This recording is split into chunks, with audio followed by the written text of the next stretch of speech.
Good morning guys! Tayo po ngayon ay nagluluto ng crab or ng alimasag. Ito po ay iginisa ko sa sibuyas, bawang at kamatis. Pagkatapos po noon ay inilagay na natin yung crab. Ngayon, naluluto na yung crab doon sa kamatis.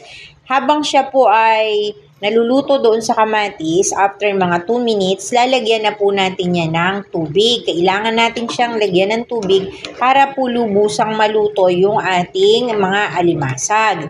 At ito po guys ay mayroon ding paminta. After po ng mga 5 minuto, luto na po yan. Once na yung alimasag po ay naging orange na, konting luto na lang po yan. Siguro mga 5 minuto pa. Para po siguradong lutong-luto.